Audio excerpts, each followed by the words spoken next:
Hello friend, good evening. आज मैं आपके लिए गर्भपात के प्रकार चैप्टर लेके आई हूँ, जो एग्ज़ाम को लेकर बहुत अच्छा है। एग्ज़ाम में इस चैप्टर से निश्चित एक क्वेश्चन आता है।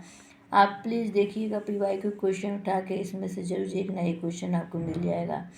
तो वह गर्भपात के कितने प्रकार होते हैं, तो देखिए यहाँ मैंने नोट्स किया है। संभाव्य गर्भपात, अनिवार्य, अपूर्ण गर्भपात, प्रेरित गर्भपात और सेप्टिक गर्भपात। तो संभाव्य को जैसे इसका इंग्लिश वर्जन भी आप लोग देख लिया कीजिए। कभी कभी क्वेश्चन हो, जैसे संभाव्य गर्भपात है, इसका आ जाएगा फ्रीक्वेंटेड एबॉर्शन। और अनिवार्य का आता है इनएविटेबल एबॉर्शन।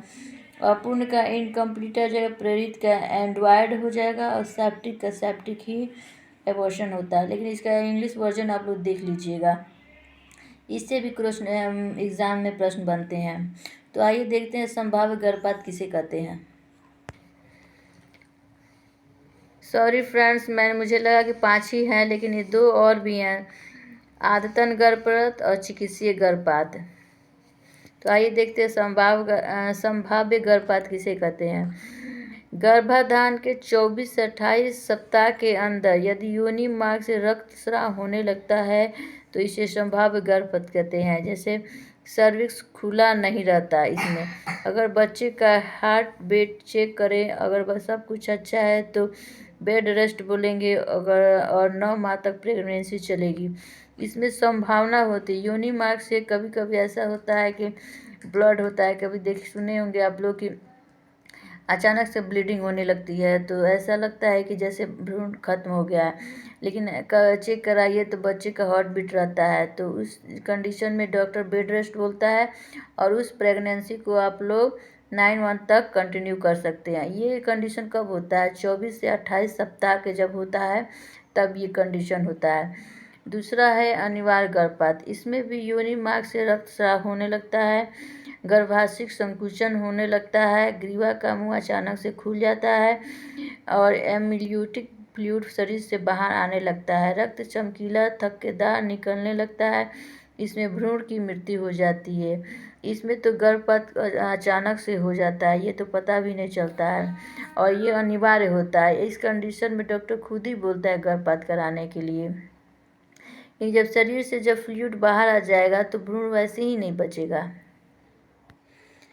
3rd नंबर पे है अपूर्ण गर्भपात। जब प्लेसेंटा का कुछ भाग गर्भाशय में रह जाता है तो इसे अपूर्ण गर्भपात कहते हैं। इसमें गर्भाशय में अल्सर, कैंसर, रक्त स्राव बंद नहीं रहता। जैसे जब डिलीवरी होती है, चाहे गर्भपात कराया जाता है, तो प्लेसेंटा का कुछ भाग गर्भाशय में ही छूट जाता है, तो जिससे बहुत ज़्यादा रक्तस्राव होता है, और रक्तस्राव होने के कारण कभी कभी इस कंडीशन में मृत्यु भी हो जाती है। और कभी कभी ऐसा होता है, ये अगर रक्तस्राव ना हो तो उसमें कैंसर हो जाता है, पता नहीं चलता है, और कभी कभी घाव हो जाता है, घाव से कैंसर हो जाता है।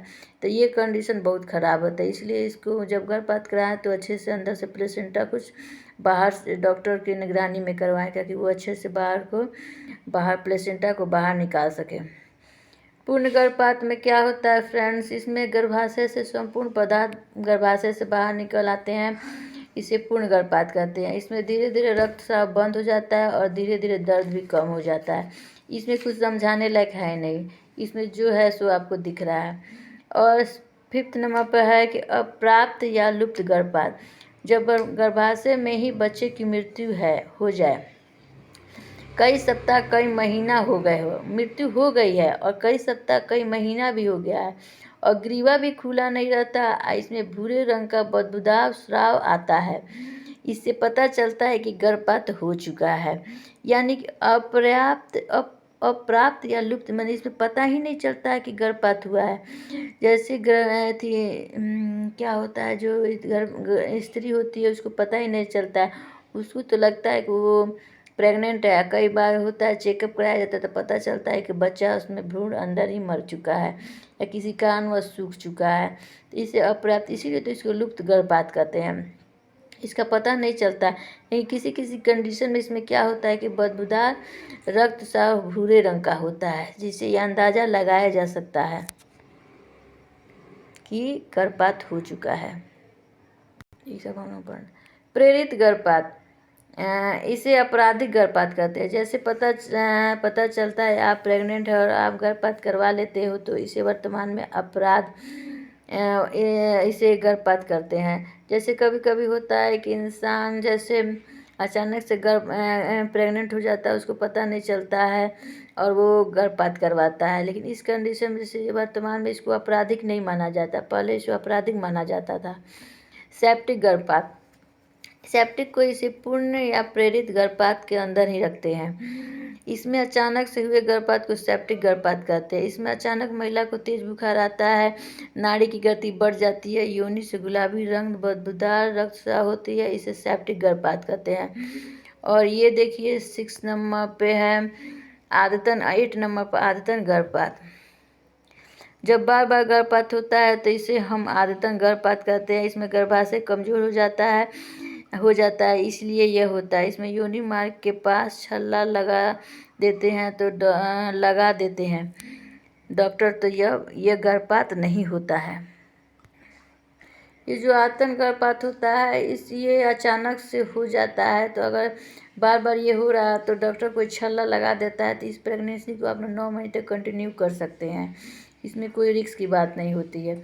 और 9 नंबर पे है चिकित्सीय गर्भपात। इसमें डॉक्टर खुद ही सलाह देते हैं कि आप बच्चे को गर्भपात करा लिए जाए।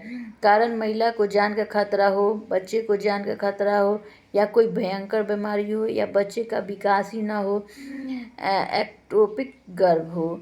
एक्टोपिक गर्भ की स्थिति में भी ये डॉक्टर खुद ही सलाह देता है कि इसमें गर्भपात करा लेना चाहिए। तो ये हुआ फ्रेंड्स गर्भपात के प्रकार। इस टॉपिक से क्वेश्चन में आप PYQ क्वेश्चन उठाइएगा, देखिएगा एक ना एक क्वेश्चन जरूर आया होगा, या तो TGT में नहीं तो PGT में। तो मैं ऐसे ही टॉपिक आपके लिए लाती रहूँगी। प्लीज़ मेरे चैनल को लाइक शेयर एंड सब्सक्राइब कीजिए। Thank you so much.